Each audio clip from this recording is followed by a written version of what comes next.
Fala galera, Jesus Cop, tá começando mais um podcast Copiando Jesus. É isso mesmo, toda quarta-feira nós estamos aqui para falar sobre um tema que eu tenho certeza que vai ser muito relevante aí para a sua vida. E eu quero que você ouça tudo que a gente vai conversar aqui com muita atenção e depois você pegue esse link e começa a espalhar pra galera aí, mandar nos grupos para que mais pessoas tenham acesso a esse conteúdo. Tudo que a gente faz aqui tem um objetivo, deixar você mais parecido com Jesus, formar Cristo na nossa geração. É a nossa missão aqui como Jesus Cop. Então, toda segunda-feira a gente tem o nosso podcast aqui com um convidado, uma entrevista testemunhal, de muita inspiração, a gente se emociona, a gente dá risada. E de quarta-feira a gente decide por um tema, pra gente ir fundo aqui num tema juntos. Às vezes eu tô sozinho, hoje eu tô acompanhado aqui, reforço pra gente conversar sobre esse tema e eu tenho certeza que você vai ser muito edificado. Então vambora, podcast de hoje.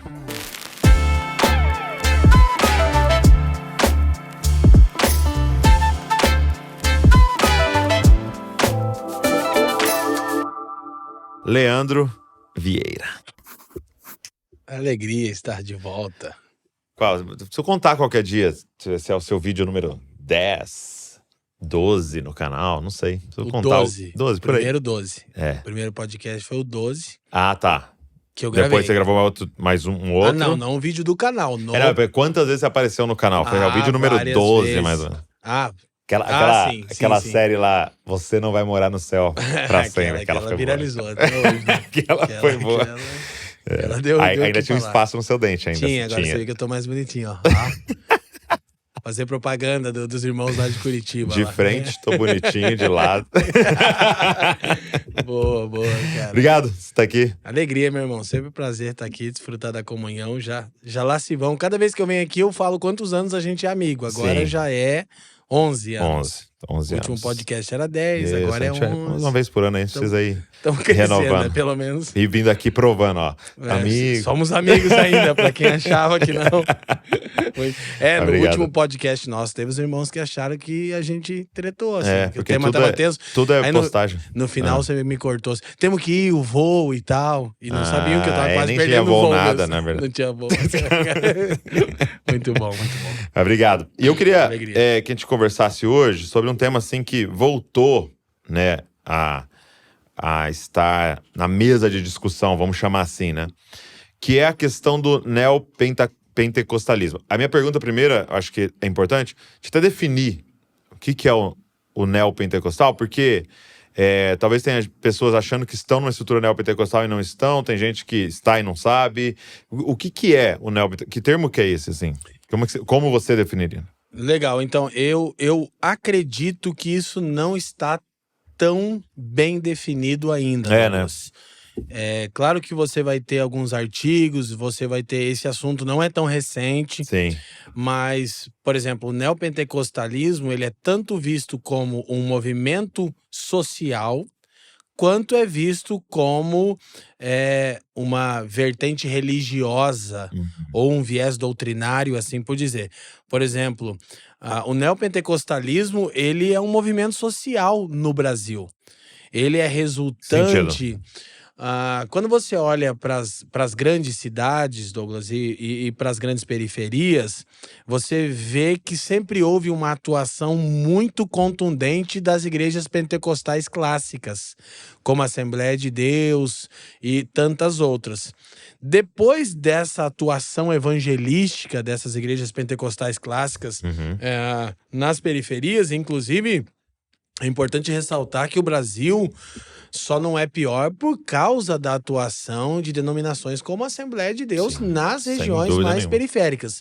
Mas isso acabou sofrendo uma fusão, sincretismo religioso, né? Fusão de concepções religiosas.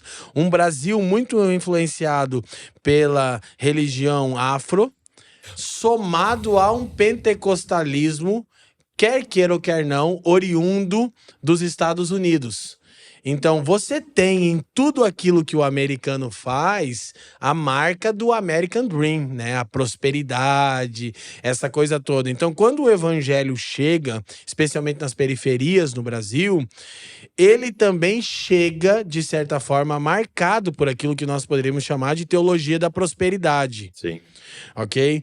E aí, com a mistura sincrética, o Brasil é um país único em misturar as coisas, Sim. né? Isso até Veja o restaurante, alguns restaurantes nossos que tem comida japonesa, churrasco, massa, Exatamente. no mesmo buffet. Exatamente.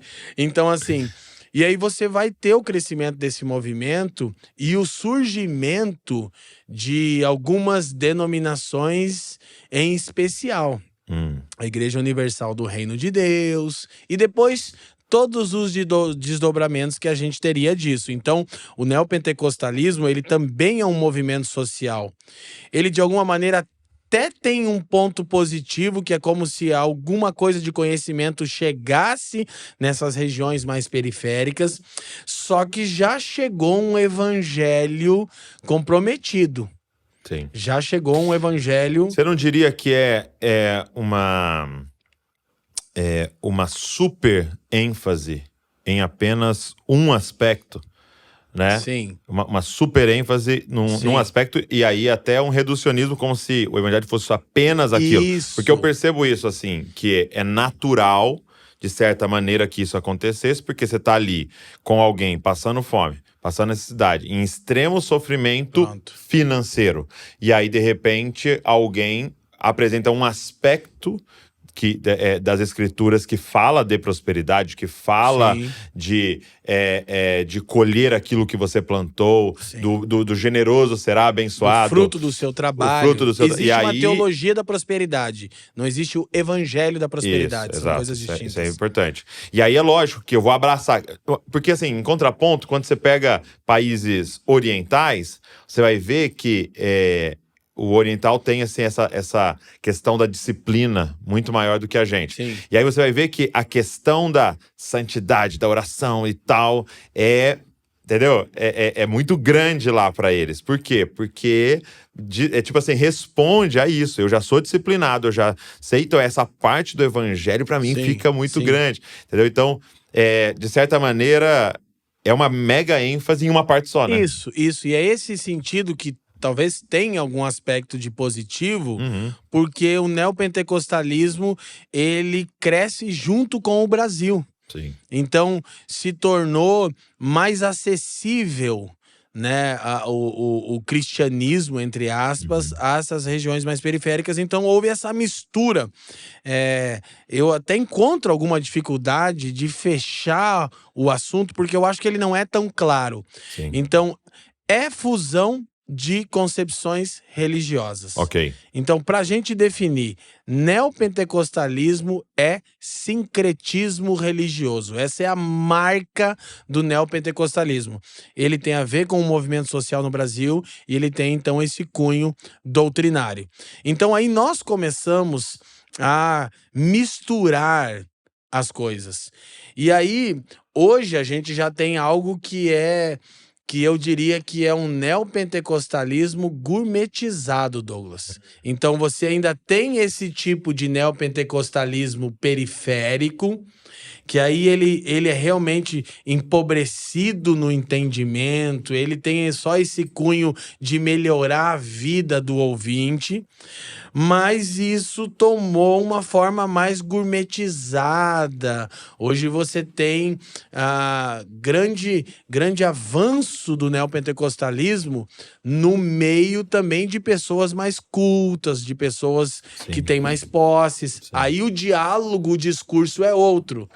Já está mais relacionado com alta performance, que é aquilo que conversávamos há pouco. Então, o neopentecostalismo é sincretismo religioso. São fusões de concepções religiosas. Então você tem uma mistura de cristianismo com as religiões afros e várias outras coisas que acontecem. Nasceram denominações inteiras que são baseadas nisso. Então, por exemplo, uma coisa que eu penso que é muito essencial. Tem um texto em Deuteronômio capítulo 22 bem interessante. do versículo 8 ao 10, tem um texto que naturalmente ele é uma lei ali para a agricultura de Israel, mas eu acredito que a gente pode fazer uma aplicação sem ferir o contexto.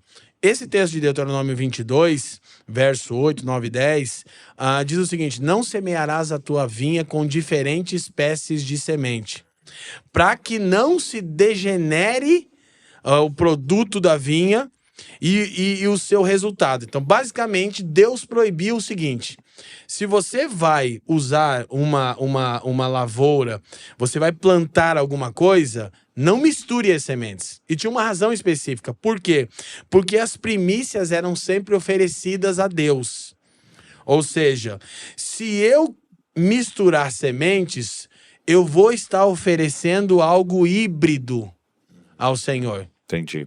Então, assim, não é uma metáfora, que é muito comum do neopentecostalismo, esse tipo de aplicação. Por quê? Porque nós podemos ver na parábola do semeador em Mateus 13, Jesus comparando a pregação do evangelho como alguém que semeia. E nós vamos encontrar no Novo Testamento, por exemplo, em 1 Coríntios capítulo 3, Paulo comparando a igreja como a lavoura de Deus. Sim, sim. Então, o que eu quero dizer com isso? O neopentecostalismo está produzindo um tipo de crente híbrido. Ele é meio crente, meio ímpio. Porque ele diz abraçar algumas verdades do evangelho, mas sua vida é norteada pelos valores dessa era perversa. Sim. Então aqui já é o spoiler da nossa conversa, porque para mim esse é o principal problema do neopentecostalismo. Então assim, Paulo também vai dizer que o ministério dele era como alguém que oferecia oferta ao Senhor. Então inclusive ele fala que os gentios eram a oferta do ministério dele a Deus. Sim. Como eu vou apresentar híbridos ao Senhor? Entendi. Não, o evangelho fala de regeneração. Então, hoje, o que é muito comum no neopentecostalismo gourmetizado? O neopentecostalismo periférico, ele é literalmente essa coisa que virou meme no Brasil. E a gente tá cheio de contas aí no Instagram para se divertir. Que é coisa que chega a ser, como os antigos diziam, tem que rir para não chorar. Então isso é muito fácil de ver. É empobrecido culturalmente, é ignorante. Mas o neopentecostalismo gourmetizado, Douglas, ele mistura sementes. Ou seja, é um pouquinho de evangelho, um pouquinho de alta performance. Tá. Um pouquinho de evangelho, um pouquinho de misticismo. E aí ele está produzindo um tipo de crente híbrido. E ele também acaba conferindo segurança de salvação para pessoas que não têm evidência de salvação. Então, uma coisa muito comum no neopentecostalismo gourmetizado, barra church, e aí a gente vai melhorar a crítica aqui já, Douglas, porque ele produz um tipo de discípulo híbrido. Não são pessoas que demonstram o caráter de Cristo. Não são comunidades que são saudáveis. Então, a gente está realmente diante de um problema muito grave. Por quê? Porque a gente está misturando a semente, ok? Evangelho e mais um pouco de vãs filosofias humanas, sejam elas de qual natureza for, que está produzindo um tipo de lavoura, um tipo de povo, um tipo de igreja, entre muitas aspas. Então isso é realmente complicado. E é interessante o que você está dizendo, porque realmente, por que há uma alteração, por exemplo, se a gente pegar esse exemplo que você está dando da agricultura, né? Então hoje, por exemplo, você vai no mercado, você tem uva sem semente, né? Você consegue lá uma melancia sem semente. Então, eles estão falando, poxa, várias frutas você vai comer, tem muito agrotóxico, tem as coisas. Mas por que isso acontece? Porque isso gera um crescimento mais rápido, né? Então, quando uma mentalidade marqueteira entrou na agricultura, né, começou então a própria agricultura gerar veneno. E isso que eu percebo que aconteceu. O marketing entrou. Então, quando eu comecei a aprender sobre marketing, uma das coisas mais simples do marketing é a seguinte: você tem que saber quem é seu público-alvo. Então, você faz uma análise dele ali. E aí, o que ajuda muito a vender é você descobrir duas coisas: quais são as dores dele e quais são os sonhos dele. Se eu der um alívio às dores, ele vai comprar. se eu der uma solução ou como alcançar o sonho, ele vai comprar. E aí eu começo a organizar, então, não ao redor da verdade, mas da necessidade dele. Entendeu? E aí eu percebo que o neopentecostal comprou essa lógica, né? Ele adota essa lógica pensando, poxa, a gente quer trazer mais gente, a gente quer evangelizar o Brasil, a gente quer alcançar as pessoas. Então a pergunta, o que elas querem? Vamos oferecer para elas. Misturando sementes, né? Qual é a dor delas? Entendeu? Qual é a dor delas? Então, né, vamos então tirar essa dor dela. Entendeu? E mesmo que a Bíblia não esteja falando exatamente isso, né? E aí é o que você falou, eu tenho metade essa isca e metade o evangelho, e eu fico tentando, só que se eu trouxe com essa técnica, eu tenho que sustentar com essa técnica. Sim. Então eu preciso manter. Porque se, vamos dizer, que alguém fosse lá e fizesse um evento evangelístico que parecesse aquilo, aí a pessoa chegou, beleza, mas aí ela entra na realidade e aí fica se quiser, beleza, mas aí eu preciso sustentar com essa técnica, né? E aí tem gente há 10, 15, 20 anos, né, comendo essa mesma coisa, né? Perfeito. Que tem a ver com ela ainda no centro da vida dela, né? Não entendendo Jesus como Senhor. Eu ainda preciso ficar fazendo as vontades dela, né? E chamando de evangelho. Perfeito. Nesse texto de Deuteronômio, Douglas, ele é tão interessante. Eu vou ler o texto aqui para a gente fazer essas aplicações. Então, a maneira com a qual você colocou para mim traduz muito bem aquilo que eu estava procurando encontrar as palavras corretas. Então, em Deuteronômio 22, onde nós encontramos essas 3 leis, elas são interessantes se elas forem aplicadas à luz do Novo Testamento. O verso 8 diz assim: quando edificares uma casa nova, far-lhe-ás no terraço um parapeito, para que nela não ponhas culpa de sangue, se alguém de algum modo cair dela. 9. Não semearás a tua vinha com 2 espécies de semente, para que não degenere o fruto da semente que semeastes e amesse ou a novidade da vinha. 10. Não lavrarás com junta de boi e jumento. Então é interessante se a gente aplicar isso sem ferir o contexto, que são leis práticas para a vida e para a agricultura e para as questões civis. Primeiro, então, como a gente começou com o verso 9, misturar as sementes produz uma lavoura híbrida. Sim. Nós estamos misturando o evangelho e vãs filosofias humanas, sincretismo, fusões de concepções religiosas. Essa é a marca distintiva do neopentecostalismo. Ok? Um pouco de evangelho e um pouco de vãs filosofias. Segundo, ele diz que quando você construísse uma casa, você tinha que construir um parapeito enquanto estava construindo ela, para que alguém desavisado, porventura, não caísse. E você seria culpado do sangue daquele ignorante. Se a gente aplicar de novo ao fato de que a igreja não só é comparada com uma lavoura, mas também com um edifício, Sim. nós podemos falar que o parapeito é a ortodoxia. Nós podemos falar de um tipo de proteção. Nós somos responsáveis pelas pessoas que congregam conosco como pastores locais. Isso que você disse, né? Eu declarar, você tá salvo. É muito grave isso. É uma das quedas mais terríveis, Há alguma né? coisa pior do que você conferir certeza de salvação a alguém que está debaixo da ira de Deus, Douglas? Porque se alguém frequenta um templo religioso e escuta um evangelho que é híbrido, então, assim, o parapeito é a ortodoxia, ok? E aí, depois, no 10, ele diz, então, não lavrarás com junta de boi e de jumento. Eu sempre também gosto, de novo, dessa aplicação, que sem ferir o contexto. Gente, você não podia colocar animais de diferente estatura para arar a terra. Era o jogo desigual, né? O jogo desigual. Por quê? Por uma coisa, primeiro, óbvia. Se você colocar um boi, um animal de maior estatura e força, do lado de um jumento para arar a terra, o boi vai estrangulá-lo. Porque é a canga, né? O jugo. E o jumento tende a ir para trás, né? Sim. E o boi para frente. Cristo nos convidou a tomar o seu jugo. Isso.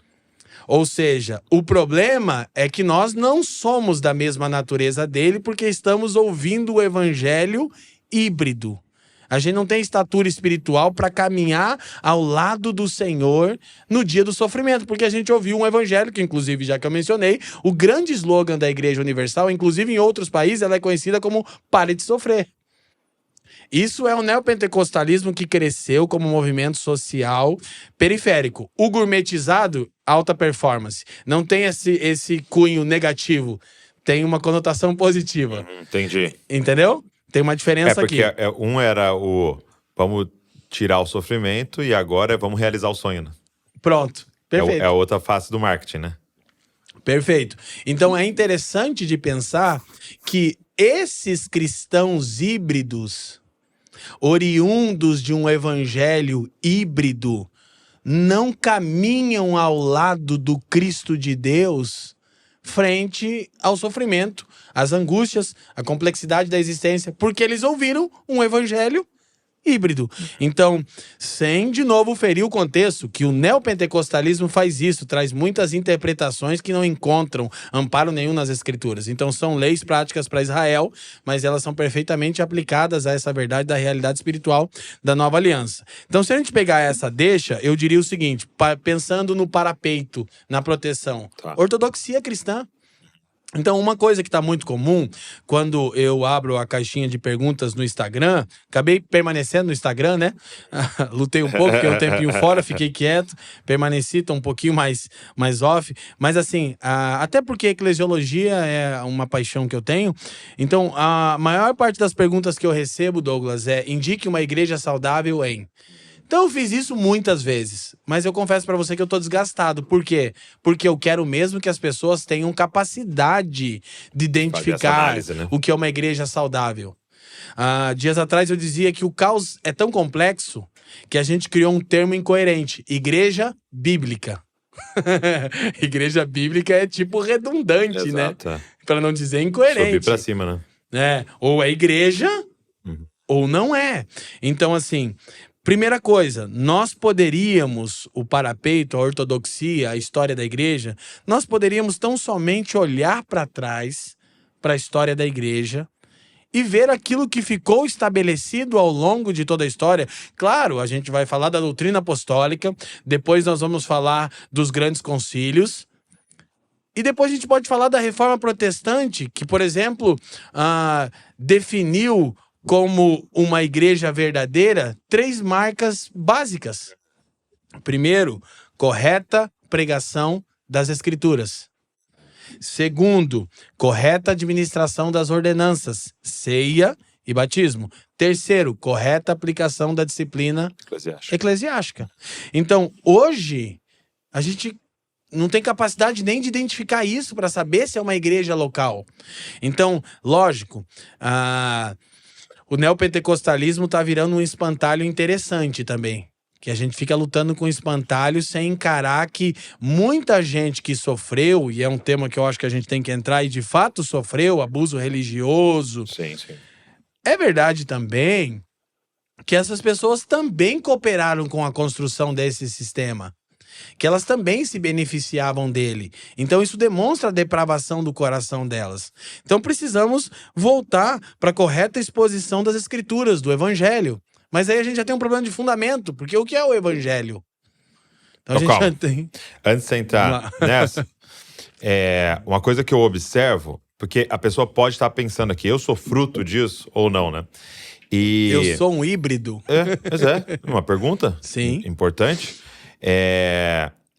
E uma das questões, voltando na ilustração da agricultura, né, que eu percebo qual é a diferença daquela uva natural, orgânica, né, de uma semente só, e aquela uva modificada, né, não ter semente, né? Então, uma só serve para consumir e a outra serve para reproduzir.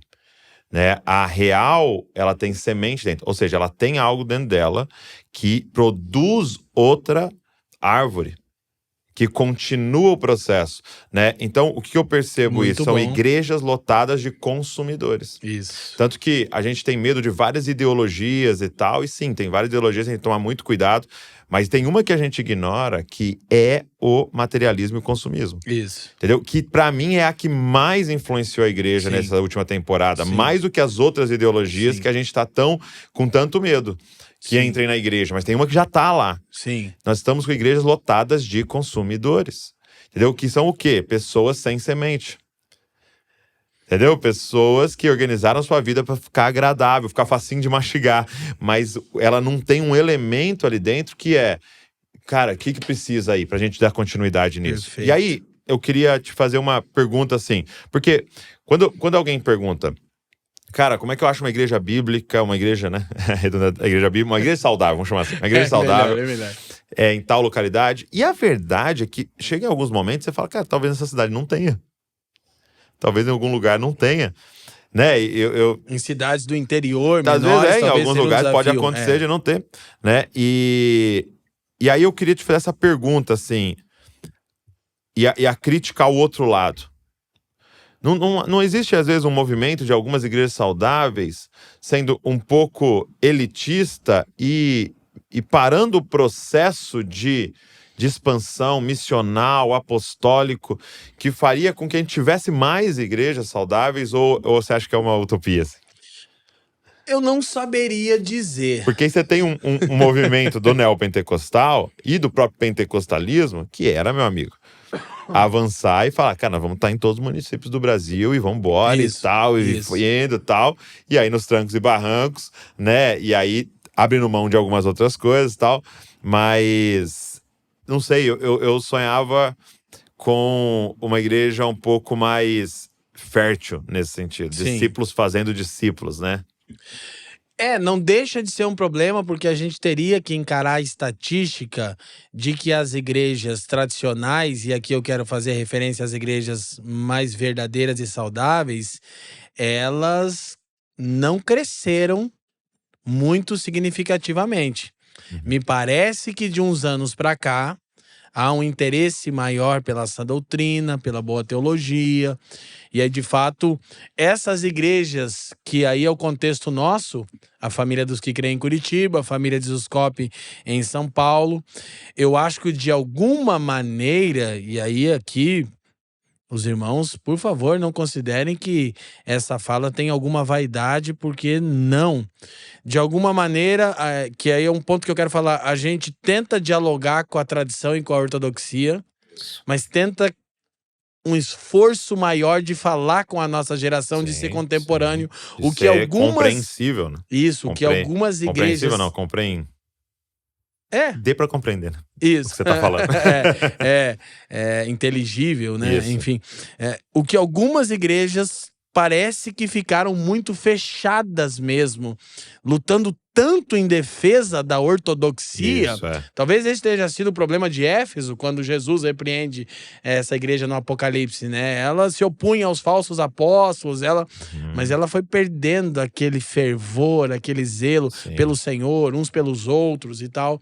Interessante. Então, talvez seja uma coisa a se pensar, e eu acho que algumas igrejas, das quais as nossas igrejas locais, que somos parte do pastoreio delas, e tantas outras que nós poderíamos mencionar, há muitas igrejas boas e saudáveis no Brasil, elas parecem estar com uma resposta muito coerente, que elas têm esse link com a ortodoxia, o parapeito, a tradição da igreja, e elas se empenham para traduzir o evangelho para a língua dos homens do seu tempo. Não estão tão presos a discussões acadêmicas que no chão da vida não tem muita praticidade. Eu assim, fui muito impactado com o Tim Keller.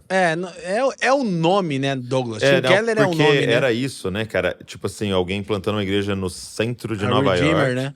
né? Num lugar mais inóspito para a igreja nascer, que dificilmente sobrevive, entendeu? E aí o cara, assim, fiel àquela ortodoxia, né? Você não vê ele deslizar na interpretação de um texto, você vê aquela tentativa de fidelidade. Mas ele sofria crítica de uma ala mais conservadora, Com certeza. Né? Por quê? Porque ele era bem contemporâneo. Na pregação, exato, você via ele citando Frozen, entendeu? Mas também um filósofo ateu na tentativa de captar a atenção, né, no que era a interpretação daquele texto. Então, para mim, esse é um dos grandes nomes então, pronto, que conseguiram isso. Para não dizer que não fizemos o registro, Igreja Centrada tem que ser livro de cabeceira de qualquer pastor Igreja dessa Centrada. geração. Timothy Keller, livraço, dispensa comentários. Mas voltando ao ponto. Tá. Então, marcas de uma igreja verdadeira. Correta pregação do evangelho E aí não é demais falar que nós temos que nos voltar aos fundamentos do evangelho. Correta administração das ordenanças, batismo e ceia, e correta aplicação da disciplina eclesiástica. Essa terceira não existe mais. Isso está escasso. Sim. Então, assim, e aí nós temos recebido muitas pessoas, assim como vocês, Douglas, oriundas do neopentecostalismo. Então, em grande parte, é um processo de reevangelização Sim. dessas pessoas. Agora, aqui eu também quero louvar a soberania de Deus. Porque muitas pessoas foram salvas, sim.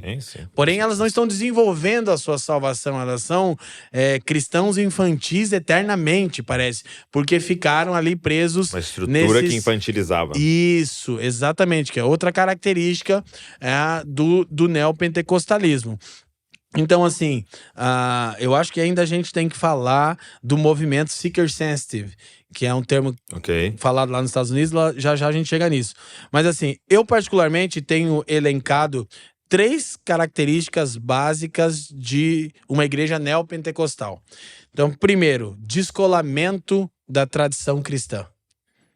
Segundo, recorte doutrinário. Terceiro, misticismo. Então, dito de maneira objetiva, principal e primeira característica do neopentecostalismo: não responder a nenhuma tradição cristã robusta. Não é relacionado com nada. Por exemplo, eu sou um reformado calvinista. Nós não estamos dizendo que arminianos clássicos são neopentecostais de maneira nenhuma. Há uma confusão nisso. Não. Na verdade, o neopentecostal, ele nem sabe o que é. Sabe que essas duas pessoas, nem sabem quem são essas duas pessoas. E, inclusive, tem um desprezo por qualquer distintivo teológico que cause algum constrangimento. Por quê? Porque a gente está pensando em coisas que as pessoas possam consumir, que não exijam reflexão, que é o pragmatismo, como você falou. São essas, consumismo, pragmatismo, utilitarismo, essa coisa do mercado na igreja. Então, assim, descolamento da tradição cristã. Chega numa igreja local e pergunta: cadê a confissão de fé de vocês? Vocês respondem a qual tradição cristã? Porque vocês não podem estar descolados da história da igreja. Isso vai fazer... E aí você percebe uma coisa muito curiosa. Que o neopentecostalismo é que trouxe à tona essa visão equivocada de apostolado. Por quê? Se eu sou um apóstolo, eu tenho a própria visão, a própria interpretação da Bíblia. Eu não estou sobre a doutrina dos apóstolos. Eu estou sobre a doutrina do meu apóstolo. Entendi. E ele se dá a liberdade de dizer isso. Tá, mas vocês respondem a qual tradição? Então é comum você perceber que as pessoas não se preocupam mais, que os pastores não se debruçam, não se esmeiram no ensino das Escrituras, como Paulo diz que é a exigência básica para um presbítero. Não leem mais, não estudam mais, não preparam sermões. Tipo, o cara chega a ler um texto e fala um monte de asneira. Essa é uma das coisas correta pregação das Escrituras, né? Que é a ideia da pregação expositiva, tão defendida no meio reformado. E nós temos tantos irmãos agora conosco. O reverendo Hernandes Dias Lopes já tocou nesse ponto aqui mesmo. Ou o Dr. Martin Lloyd Jones. Aquela regrinha básica: lê o texto, explica o texto, aplica o texto, fica no texto, em nome de Jesus. Não, a mensagem nasce na cabeça do cara. Tipo, eu vi alguma coisa durante o dia ou a semana. Cara, eu já ouvi muitas e muitas vezes a frase: cara, eu já tenho o sermão, eu só preciso do texto bíblico. Eu digo, meu Deus, alguma coisa que respalda essa minha ideia. Assim, meu Deus, literalmente, eu tenho uma ideia que nasceu na minha cabeça e eu vou para as Escrituras. E aí você percebe justamente que esse é o segundo ponto. Eu vou ali tentar suportar ou sustentar a minha ideia. Então, primeiro, descolamento da tradição cristã. Ok? Eu sou um calvinista reformado, então claro que eu acho que é a melhor maneira de interpretar as doutrinas cristãs, mas reconheço arminianos clássicos como irmãos, e há muita gente sincera, né? A gente tem muitos bons arminianos. No Brasil não tem tanto material, parece que agora tá chegando mais, né? Então eu não tô nessa crise, eu acho que o problema não é esse. Mas é o seguinte, mas responde a qual tradição cristã? Entendeu? Você é o metodismo, enfim, não necessariamente você precisa estar ligado à denominação Precisa chamar isso, que né? supostamente é detentora daquela tradição cristã. Não, de forma nenhuma. Então, assim, primeiro, descolamento da tradição da igreja. Não responde a nenhuma tradição teológica robusta, ortodoxa, já atestada na história da igreja como verdade ou saudável. Segundo, recorte doutrinário. Então, eu tiro uma parte das escrituras, trago hiperênfase sobre aquilo e chamo isso de visão. Entendi. Então, assim, eu digo, se você chega numa igreja e na classe de membresia, se é que tem algum processo de membresia, Sim. você não escuta as doutrinas fundamentais do cristianismo, mas sim a visão da igreja, corre e leva o maior número de pessoas dali para uma igreja saudável. Porque vai dar errado. Então a gente simplesmente... qual é a visão da igreja? Querida, a visão da igreja é uma só. A gente sempre enfatiza isso. Deus é monotemático. O assunto de Deus no mundo é o evangelho. Então qual é o tema da igreja? O evangelho. A igreja é monotemática. A gente pensa, fazer um parênteses aqui, alguém me disse tempos atrás, pastor, a igreja precisa falar mais sobre racismo. Eu falei, jamais. E a pessoa me olhou com aquela cara de, que isso, que insensibilidade. A igreja precisa falar mais sobre isso. Eu falei, a igreja precisa falar mais sobre o evangelho. E o evangelho de Cristo tem algo a dizer sobre cada aspecto da realidade e todas as angústias dessa sociedade. Então, não podemos perder de vista. Deus é monotemático. O assunto de Deus no mundo é o evangelho. Isso fica claro quando o Espírito desce em Pentecostes, a igreja nasce, ali, e homens de todas as nações debaixo da terra escutam o evangelho em sua própria língua. O que está acontecendo? É similar ao que ocorreu em Babel. Em Babel, todos tinham uma própria língua, mas eles tinham um intento, rebeldia contra Deus. Então, Deus desce e confunde as línguas, Depois, Atos 2, de novo, todas as nações da terra estão reunidas. Deus desce e fala na língua dos homens, de maneira que eles ficam perplexos, porque cada um entende as maravilhas de Deus, o evangelho. Na sua própria língua. E quando retornam para suas terras, eles retornam conversando sobre o tema de Deus no mundo. O evangelho. Deus é monotemático, a igreja é monotemática. Então, se eu dou ênfase à visão da igreja, não que a igreja não tenha uma forma de se administrar, Douglas, e de viver sua eclesiologia, todas as igrejas locais têm sua própria cultura. E até ênfases temporárias, por exemplo. Estamos fazendo um trabalho aqui em um bairro, nós estamos cuidando dos órfãos, aí a gente pegou os refugiados tá tudo bem. E existe aquele período de uma ênfase maior, mas o que suporta tudo isso, tá o porquê tudo bem. Nós estamos fazendo tudo isso, é o evangelho. É o evangelho. Então, descolamento da tradição cristã, recorte doutrinário, você pega uma parte das escrituras, diz ter sido iluminado por Deus e cria uma visão de igreja. Na verdade, é uma estratégia empresarial de crescimento. E aí vai virar máquina de moer gente. Essa é a história de muitas denominações neopentecostais no Brasil e a razão por ter muitas pessoas machucadas e feridas com a religião. E por fim, o misticismo, que é muito comum no meio neopentecostal. A necessidade do ponto de contato. Isso é uma negação direta à obra redentora de Deus, porque Paulo disse que só há um mediador entre Deus e os homens, a saber, Jesus Cristo, homem. Mas o que é muito característico no neopentecostalismo e que mantém as pessoas debaixo de opressão e de abuso, a necessidade do ponto de contato. O que é isso? No neopentecostalismo periférico, e eu tô achando os melhores termos, porque eu acho que isso não tá bem ainda definido, é o patuá evangélico, é a arruda que você leva pra casa, é o copo com água. Então, ponto de contato vai ser um objeto, vai ser alguma coisa que... Isso. Já na outra versão mais gourmetizada é o apóstolo, é a paternidade espiritual. Eu dizia hoje, hoje não, dias atrás, e é cômico.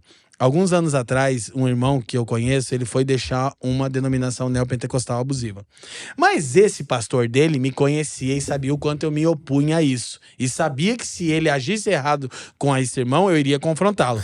Aí o irmão veio conversar com ele. pastor, apóstolo, eu vou sair da igreja, né? E aí, então, esse apóstolo falou assim pra ele, olha, te amaldiçoar eu não vou. Porque ele sabia que ia dar ruim. Aí ele passou a mão no cara assim, mas eu retiro a minha paternidade. Ele falou assim, agora é você e Deus. Até que enfim, 2000 anos que o novo e vivo caminho estava aberto, só agora o cara tem acesso ao Pai. Então, gente, como que em 2024 a gente acha normal isso? As pessoas não... Você não tem internet? Você não tem Google em casa? Você não consegue perceber? Então, assim, mas eu tenho uma necessidade de um ponto de contato, de mediação além de Cristo. Sim. Porque a gente tem essa busca desenfreada por poder, então, assim... E em contrapartida, né? Porque você tem aqui desse lado uma busca desenfreada por poder, e desse lado você tem alguém que não quer morrer. Sim. Porque usando Israel, né? Isso. Ô Moisés, sobe lá, busca ele, e Deus não fale com a gente. Para que não morramos. E essa eu lembro uma vez o Rodolfo falando isso, e eles estavam certos, porque toda vez que você chega diante do Senhor, alguma coisa morre em você. Sim. Né? Então eu não quero morrer, e tem alguém buscando por poder, essa é a química perfeita, né? Exato. Porque aí seja o meu Messias, seja o meu guru aí, né? Exatamente. E aí você percebe o como isso bagunça a mente e a alma das pessoas, Douglas. Nós recebemos irmãos que acreditam que tinha um demônio escondido num quadro na casa dele. Você diz, que Bíblia que você está lendo? O ponto de contato, olha... E pro mal também, entendi. Isso, e aí, porque o diabo é muito importante para os neopentecostais, né? Eu costumo dizer que aí você descobre, esse é o ponto principal aqui dessa vertente. Nenhuma ideologia, ela subsiste sem um inimigo. Okay. Não tem como. Sim. Por exemplo, falando de política, os Estados Unidos é a potência bélica que é por causa dos russos. Né? Naquela série Stranger Things. O cara fala inglês, é isso aí, gente. Deixa que eu falo. Coisas estranhas. Tô no Brasil. Aquela série Coisas Estranhas. Então, assim, é interessante que você vê que tem lá aquela realidade paralela. E é spoiler mesmo, tá? 20 anos. Se você não assistiu ainda, irmão, não há saída pra você. Mas há uma realidade paralela ali, que depois eles vão descobrir, né? Mas durante boa parte da série, se você lembrar, Douglas, as coisas estranhas que estão acontecendo é os russos. É os russos. Então foi se criando uma ideia na mentalidade norte-americana, eles estão vindo, então nós precisamos nos preparar belicamente. Então esse é o modelo pelo qual uma ideologia se equipa para triunfar, para crescer. Então, assim, de certa forma, o neopentecostalismo é uma ideologia. E uma ideologia nas palavras de David Kosis, no Visões e Ilusões Políticas, livraço, fica a dica aqui, me agradece depois, ele diz que a ideologia é uma tentativa de ler o mundo, é uma cosmovisão, é uma metanarrativa. Sim. Assim como há a metanarrativa cristã, né? Criação, queda, redenção, consumação, há outras tentativas de metanarrativa. Então, nisso, você cria uma ideia. E a ideologia está tentando identificar o que é o homem, o que é a criação, o mundo. Qual é o problema do mundo? Qual é o inimigo, Qual é o inimigo? O inimigo é esse aqui. Tanto que aí vai desbocar em qual é a salvação, né? Isso. Aí quando eu identifico o inimigo, eu identifico o Redentor. Então aí, normalmente, o Redentor é quem? A cobertura espiritual do apóstolo, daquela denominação, daquela igreja local. E as pessoas vão vivendo anos porque elas temem. Elas temem romper. E elas tudo baseado em muito medo, né? E elas ficam completamente infantilizadas, Douglas. Estão com medo. Aí se fazia retiro para queimar a camiseta da marca X, porque essa marca... Filho do Dido. Filho do diabo. Filho do Dido. Filho do Dido, né? Então, é cômico, mas é verdade. Nós passamos por isso. Sim. Então, se você queimou uma camisa do Filho do Dido, deixa nos comentários aqui. Cara, ainda conversava ontem com um irmão que me disse, eu uma vez num retiro desse, numa oração de renúncia, de herança, não sei, meu Deus do céu, que confusão. E não podia cruzar os braços, eu cruzei o braço, porque demônio entrava.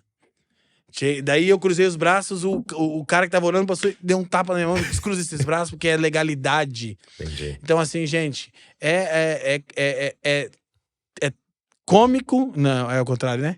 Se não fosse trágico, seria cômico.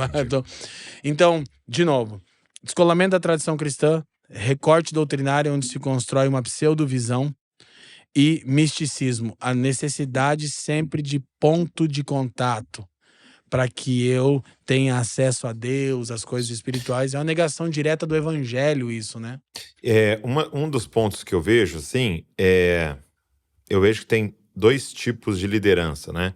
Eu vejo que tem uma liderança, eu vou chamar assim, maléfica, né? No sentido de a pessoa até sabe o que ela tá fazendo e ela continua porque ela quer poder, quer a grana, quer abusar e tal. E eu vejo uma liderança ignorante, né? Sim. Que até aprendeu assim e às vezes está na boa intenção, porque ela quer evangelizar a sua cidade, ela quer ganhar as pessoas para Jesus e ela vai usando esses tipos de método. E eu vejo que um dos principais problemas, agora falando dessa segundo tipo, né, do ignorante, é uma visão errada do que é sucesso que passaram para ele, sucesso ministerial. E para muito, sucesso ministerial é o número de pessoas que alcança. Isso. Então eu penso, poxa, estou fazendo isso aqui e tá vindo cada vez mais pessoas para Jesus, poxa, Deus deve estar feliz com isso aqui, vamos continuar e vamos alcançar mais pessoas para Jesus, né? Sendo que o sucesso ministerial não é quantas pessoas vêm para Jesus, mas quanto de Jesus é formado nas pessoas, né? Então 100 pessoas ali com você que se parecem com Cristo tem mais sucesso do que 1000 pessoas reunidas num prédio que não estão interessados em se parecer com Cristo, né? Então eu acredito que a gente precisa de uma reforma do que é sucesso para Deus da igreja. O que é sucesso? E aí você, lá, usando o exemplo lá de trás, né? É Cristo querendo semelhantes tomando o jugo dele, né? Então sucesso é maturidade, né? Sim. Sucesso, eu até faço uma brincadeira quando eu tô falando com líderes que então eu coloco aqui um casal e falo, esse casal aqui teve 150 filhos. Morreu 147, né? Mas eles tiveram 150 filhos, vamos aplaudir eles. Isso é sucesso para nós? Não. Sucesso seria eu falar, esse casal aqui teve 4 filhos. Sim. E eles estão os 4 casados, um é um médico, um advogado, o outro é um pastor e o outro é um engenheiro. Aí isso aqui você chama de sucesso. Então por que na igreja a gente acha que é sucesso ter lotado prédios e praticamente só adicionado ao número de desviados? Porque ninguém foi cuidado, ninguém foi discipulado, não demos nem continuidade. Nem evangelizado, né? Se a gente fosse lá atrás. Sim. Então, eu acho que a gente precisa de uma redefinição, porque eu vejo que tem pessoas sinceras, né? E às vezes você pode estar sinceramente enganado, mas pessoas sinceras dizendo, cara, eu queria ganhar a cidade para Jesus. Sim. E eu descobri que se eu desse esse copo ungido aqui, a galera vem. Né? Só que sabendo que, no fim das contas, você não vai ter nenhum tipo de sucesso diante do Senhor. E nós conhecemos igrejas em processos de revitalização, e outrora nós, no início da conversão, mas é muito marcado por neopentecostalismo. Então, assim, nós também fomos influenciados por isso. Agora, assim, embora haja essa ignorância, há também, talvez, um tipo de altivez, talvez não uma altivez, Douglas, assim, intencional, mas é o desprezo pela história da igreja. De novo, a discussão do parapeito. Tá trabalhando na edificação de um edifício, constrói parapeito, ou seja, tenha cuidado. E o que é o cuidado? É reconhecer que há 2000 anos de história para trás. E que Deus já tem dado ao seu povo. Então não preciso reinventar a roda. E é o que os neopentecostais sempre estão fazendo. Inclusive, eles mantêm o povo com essa tal novidade. Não, agora essa conferência desse ano vai ser Não, agora do ano que vem. Nunca chega, você entendeu? O rompimento, o ano do rompimento, né? Nunca rompe, mas você vai nutrindo as pessoas com aquilo. Então, assim, de novo, por exemplo, as escrituras vão dizer em Efésios 1:6, 1:12 e 1:14 que Deus redimiu a igreja para o louvor da sua glória. Então, se a gente volta tanto para as Escrituras, doutrina apostólica, Efésios 1, quanto para a história da igreja, o Catecismo de Westminster, na sua primeira pergunta, vai dizer qual é o fim principal do homem, e a resposta, o fim principal do homem é glorificar a Deus e desfrutá-lo para sempre. Então, é um desprezo de tudo aquilo que já foi produzido por Deus, por intermédio do seu povo ao longo da história. Aí, nós criamos essas falsas linhas de chegada, que na verdade são oriundas de uma visão de mundo materialista, pragmática e consumista. Então, isso aqui é sucesso. Então, eu sempre também digo isso. Você não mede o sucesso de uma igreja local pelo número de pessoas que estão reunidas, mas sim pela estatura espiritual dessa congregação, pelo quanto de Cristo já há formado neles. Porque eu conheço igrejas neopentecostais com 3, 4, 5 mil membros que são um berçário, Douglas. As pessoas não têm capacidade de ter uma discussão sobre nenhum tema pertinente do cristianismo. E eu não estou falando aqui de eruditismo, de academicismo, não, de coisas que são essenciais para a nossa fé. E aí, de novo, voltando ao que você falou, daí o termo seeker sensitive, que é, traduzido literalmente, sensível ao que busca. Então, nos Estados Unidos, os teólogos norte-americanos falaram desse modelo de igreja, que é sensível ao que busca.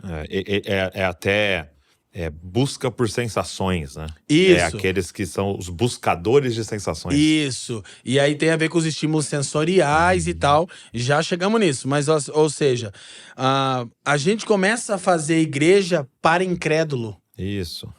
Não há nada mais desviado. A igreja deixa de ser uma comunidade para a glória de Deus e se torna uma comunidade para incrédulos. Sempre com o apelo do quê, Douglas? De evangelismo. Sim. E talvez o que eu vou dizer aqui soe como chocante para algumas pessoas. Mas o alvo principal da igreja não é o evangelismo, é a glória de Deus. Naturalmente, uma coisa está relacionada à outra, mas é a glória de Deus. Nós pregamos sim o evangelho, mas as pessoas começam a pensar no seguinte: a igreja não pode ser tão ameaçadora para os incrédulos. Não. A igreja é altamente ameaçadora. Nossa mensagem, a W. Tozer diz, é uma das citações do meu livro Evangelho Completo, a W. Tozer diz: nós somos profetas, não diplomatas. Nossa mensagem é um ultimato, não um pedido de acordo. O evangelho é um ultimato aos homens. Então a gente tenta não deixar ameaçadora a igreja. Aí volta naquela discussão do nosso podcast anterior, da estética. E aí a estética começa a ser pensada, que não é uma coisa propriamente dita essencial. Não tem nas escrituras que tipo de estética a gente tem que usar no local de reunião da igreja. Não existe isso, nós sabemos. Mas por que a estética ela reproduz as mesmas dinâmicas de mercado? As mesmas dinâmicas das baladas, onde a gente vai em busca do que você pontuou. Nós não queremos mais sentido. Nós queremos sentir. Então, o que é o neopentecostalismo nesse sentido? Ele é a prostração completa ao espírito pós-moderno. Entendi. Porque como a pós-modernidade foi definida por Jean Lyotard, um dos principais filósofos franceses da pós-modernidade, ele disse: eu defino o indivíduo pós-moderno como alguém incrédulo às metas narrativas. Então os pós-modernos, os pós-modernistas, melhor dizendo, pós-modernos somos todos que estamos aqui nessa época pós-moderna, mas pós-modernista seria viver de acordo com essa ideologia de mundo. Os pós-modernistas não acreditam em meta-narrativa, porque olhando para a história, eles pensam, todas as vezes que a gente tentou achar uma verdade absoluta, seja na Idade das Trevas, com a Igreja Católica Romana no governo, ou seja no período do Iluminismo, onde depositamos a esperança salvífica na ciência, na economia, na política, acabou em grandes guerras, em cruzadas, em matança, em ódio. Então, o movimento pós-modernista não tem metanarrativa, não tem absoluto. Portanto, essa geração não procura mais sentido, que é justamente o que as escrituras dizem. Então é tão simples alguém saber como, qual é a vontade de Deus para a minha vida? Simples, que você viva para o louvor da sua glória. É muito objetivo, Douglas. As escrituras são claras. Repita, Efésios 1:6, 1:12 e 1:14. Catecismo de Westminster. Primeira pergunta. Então, assim, a gente não quer mais sentido. Nós queremos sentir. Sim. E aí você vê que a igreja pegou essa estratégia de mercado. Cara, precisamos de estímulos sensoriais. As pessoas carecem disso. E elas não querem mais nenhuma metanarrativa. Elas querem ter as suas próprias narrativas. Então aí você não tá, por exemplo, o culto cristão não se preocupa mais em contar a metanarrativa de Deus, a história da redenção. A gente está preocupado em que as pessoas tenham a sua própria história. Que daí tem a relação com a alta performance. Construa o seu futuro. Construa a sua história. E, na verdade, isso nada mais é do que humanismo no fim da discussão toda. É o homem no centro do universo. Agora, deixa eu fazer uma pergunta para você, assim, nessa reflexão, assim, né? Você falou que um dos pontos é a ortodoxia, né? Agora, o que eu percebo, assim, é que, de certa maneira, e aí eu não sei nem se você tem uma resposta para isso, assim. Porque eu tenho muito mais perguntas. Exato. Você falou muito do neopentecostalismo. Precisamos achar um termo para isso, né? Mas você falou do neopentecostalismo periférico, né? Agora, de fato, a gente vê muito pouco da igreja tradicional na periferia, né? E eu percebo, assim, que acaba alcançando a classe média alta da cidade, as igrejas tradicionais. Por quê? Porque tem uma pregação muito boa, mas de fato o cara analfabeto, ele não... Por vezes muito erudita, né? É muito erudita, e de fato o cara analfabeto, ele não nem compreende ali. Entendeu? Sim. Como é que a gente poderia ter uma resposta? Como é que hoje alguém analfabeto poderia ser ortodoxo?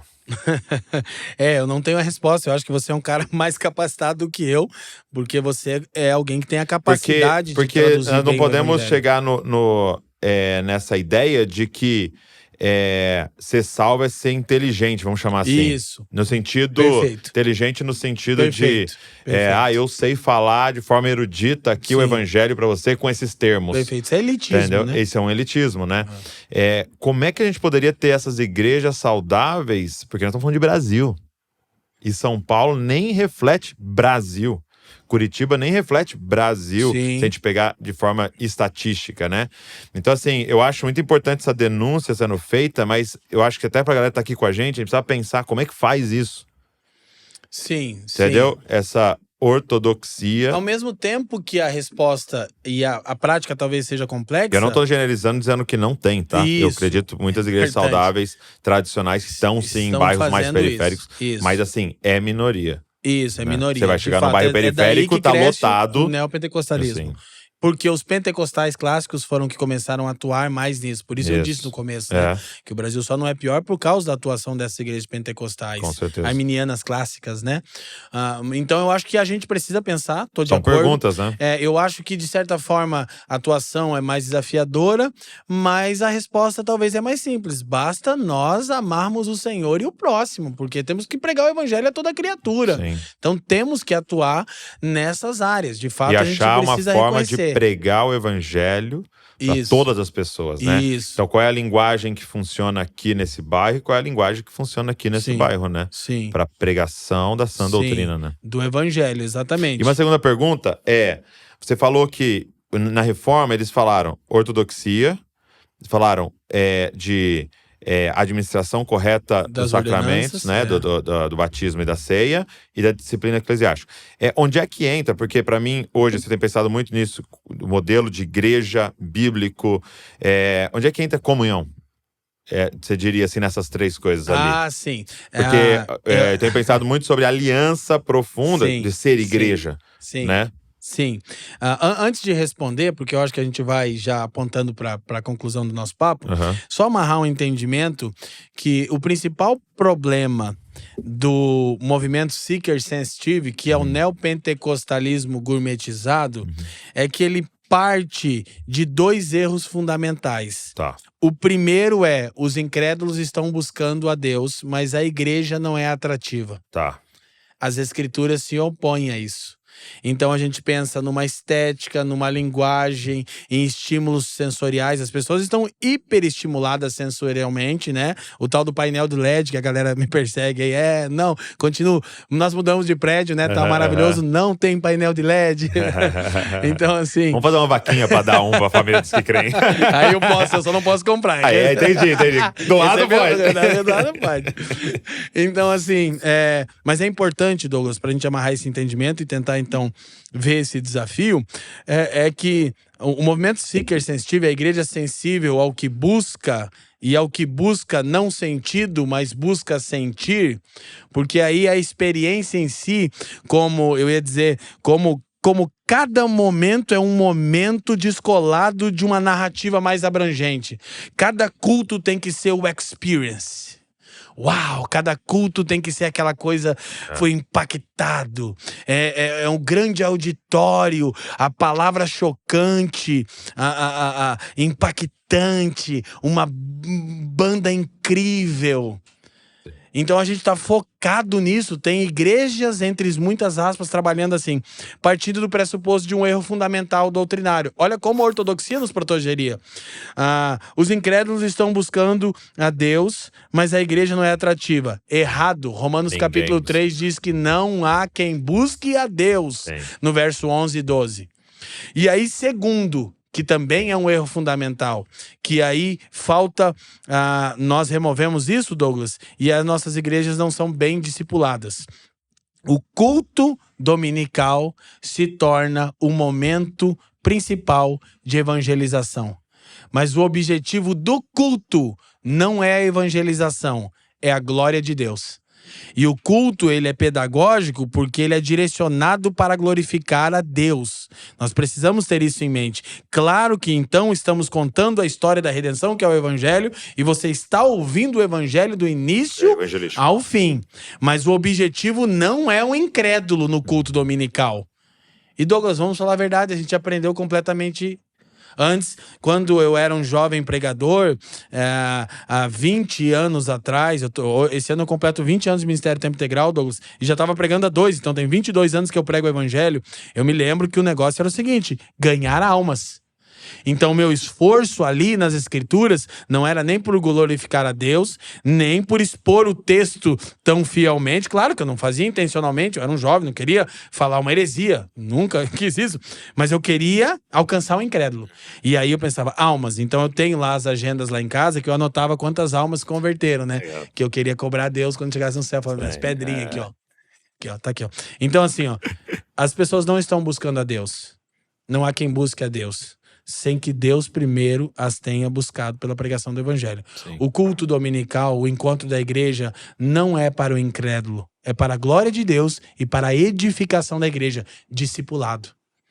Então, isso é muito saudável nas igrejas tradicionais /reformadas, entendeu? Mas aí sim, temos então o desafio de contextualizar o evangelho para que ele não seja inacessível, isso. Que é o que acontece em Atos 2, é o Espírito dando a capacidade de falarmos na língua Paulo, dos homens. Né, quando ele chega em Filipos, né, você vê essa pregação do evangelho que alcança uma empresária, né, que provavelmente tinha ali um conhecimento bem mais erudito e tal, alcança uma escrava, entendeu? Que era adivinha e usada tal, e possuída por demônios, provavelmente uma analfabeta, e alcança um soldado romano. Né? Então, assim, você vê essa pregação do evangelho que vai em todos os bairros, né? E eu acho que esse é o nosso grande desafio. Eu acho que parte disso, ainda na sua pergunta, é uma igreja bem discipulada e entender que discipulado é toda a formação cristã. Então, tudo que uma igreja local faz tem que ser intencionalmente discipulado, vai fazer com que as pessoas que estão inseridas nas diferentes áreas da sociedade entrando, né? compartilhem o evangelho. Eu até tenho falado muito disso, assim, ao invés de pensarmos em ter um prédio que atrai pessoas, precisamos de pessoas atraentes, né? Espalhadas pela cidade. Né? Exatamente. Então, aí eu acho que a gente está procurando encontrar um caminho para isso. E por fim, como você falou, realmente me parece inclusive tem essa discussão, né? Se a repreensão de Cristo à igreja de Éfeso do primeiro amor era ao Senhor ou era o amor entre os irmãos, né? Interessante. Tem essa discussão, né? Tem essa discussão. Há quem afirme que João estava falando. João é o discípulo do amor, né? Muito. João é o pastor lá em Éfeso e amados. Filhinhos, né? Filhinhos é a expressão dele. Então, assim, parece que e aí isso é uma coisa que a gente percebe. E aí eu quero chamar a atenção. Eu vi um corte do Jonas Madureira falando que todo jovem que descobre o calvinismo tinha que ser primeiro enjaulado.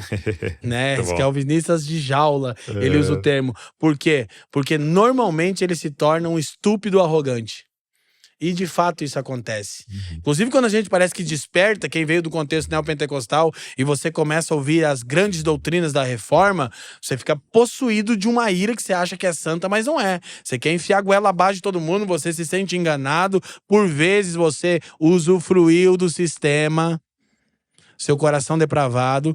Então, assim, ter esse cuidado. E aí parece que a gente luta tanto pela ortodoxia que a gente perde a sensibilidade. Parece que a gente perde a compreensão de que a igreja é a família de Deus. Parece que eu quero mais ganhar o debate do que edificar o irmão. Então, uma coisa que é importante de dizer, antes que qualquer pessoa interprete qualquer uma das minhas falas aqui equivocadamente, nós temos hoje 10 pastores e vamos receber mais um pastor no time da família dos que creem em Curitiba. Então são 11 pastores, né? Quando fechar 12, hein? Aí se prepara. São meus 12. Eu sempre quis tê-los. Isso aí, pega dicas, tá? Mas assim, então nós somos uma igreja de tradição reformada, né? Calvinista. Esse processo de santificação teológica que a gente passou, vocês acompanharam, a gente tem caminhado junto há muitos anos, vocês também. Acho que santificação teológica é um bom termo, né? A gente foi crescendo e está crescendo nisso. Mas nós temos um pastor arminiano entre nós. Olha só. E nós temos 6 seminaristas, 5 ou 6, eu acredito, que estão estudando teologia no Martin Bucer, Faculdade Batista, Invisible College. Vai pegando as dicas aí, gente. Convergência, depois vocês me dão um cachê aí, gente. O povo aí, né? A gente não tem a nossa escola teológica. Use o meu cupom, Leandro 10. Não tem nenhum cupom aí. Então, assim, e um dos seminaristas é arminiano. Tanto o seminarista arminiano quanto o pastor arminiano, eles não são coagidos a mudar de posição entre nós. Isso é muito bom, comunica muito bem a igreja local, ok? Eles, a gente sempre brinca, vocês serão os melhores arminianos que tem. Porque vocês estão no meio. Vai ter que defender com unhas e dentes. Então eles crescem doutrinariamente. E eles fazem uso Chama Daniel, né? Que tá na cova dos calvinistas. Dos leões. O irmão, algum deles chama Daniel? Algum chama Daniel. Não. Então, assim, eles fazem uso do púlpito, tanto o seminarista está sendo preparado, quanto o pastor. E, lógico, se tocar nos pontos doutrinários, eles estão sujeitos ao presbitério, que estabelece, né, o fio doutrinário da igreja local. Mas o pastor arminiano é o líder da escola de teologia da família. Uau. E que com a sua esposa, que também é uma teóloga, né? Nós não ordenamos mulheres, mas somos complementaristas estreitos, não amplos, né? Não ordenamos mulheres, mas entendemos que mulheres desenvolvem dons, pastoreio não de forma ordenada, oficial, e pregam o evangelho também. Não há esse impedimento entre nós. E eles são muito bons teologicamente. Inclusive, quero até mencionar para honrar o Fábio e a Daisy, eles são meus primos. Então. E eles me evangelizavam quando eu era usuário de crack, Douglas. E agora estão sendo pastoreados por mim. Coisa complexa, né? Tem 28 anos de ministério ordenado. E a minha prima, a Daisy, esposa do Fábio, ela foi muitos anos diretora da Pão Diário. E ela é quem supervisionou a edição dos materiais, aquele material do devocional do Spurgeon, do Jonathan Edwards, tudo ela. Ela leu mais de 3.000 sermões de Charles Spurgeon. para traduzir. E continua arminiano, eu digo, Uau! Essa é de verdade. Arminiano, boa. Então isso, entre nós, Muito é bom. motivo de edificação. A gente não tá nesse espírito faccioso. bom. Agora, o neopentecostalismo não é evangelho. Deixa eu deixar isso bem claro. O neopentecostalismo é sincretismo religioso. Fusão de evangelho com crenças afros e um monte de bagunça que acontece no Brasil. Então, agora voltando ao ponto pra gente fechar. A gente precisa, sim, proteger a sã doutrina, se empenhar por igrejas saudáveis, não ficar só batendo em espantalho, apontando o que está errado, mas vamos plantar igrejas saudáveis. Vamos nos empenhar, vamos responder à tradição cristã, né? Vamos pregar todo o evangelho e não recortes doutrinários. Não vamos querer pontos de contato como os misticistas, mas vamos crer que Cristo é o meio pelo qual Deus nos acessa e o evangelho é o poder de Deus, ele não tem poder. O ponto de contato com o poder de Deus é o evangelho. Não precisamos de mais nada. Mas vamos também amar uns aos outros. Isso. Vamos permitir que pessoas sejam corrigidas como nós outrora fomos. Vamos permitir que igrejas sejam revitalizadas.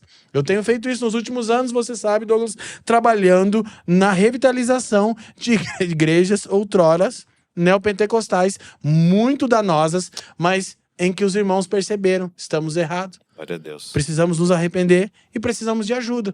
Então, eu acho que nessa direção a gente tem um caminho. Mas sim, são dias muito difíceis, sem mencionar os escândalos e todos os problemas. Aí é o próximo, pro próximo que vivemos podcast. nos nossos dias. Exatamente, graças a Deus. Ele tem que pegar o voo. Não tem. Eu vou só amanhã, irmão, pra ele não me cortar. Valeu, Douglas. Obrigado, meu amigo. Deus te abençoe, meu Agora irmão. ele vai Aleluia. gravar com o Léo aqui. Agora, Aleluia. um assunto até mais teológico.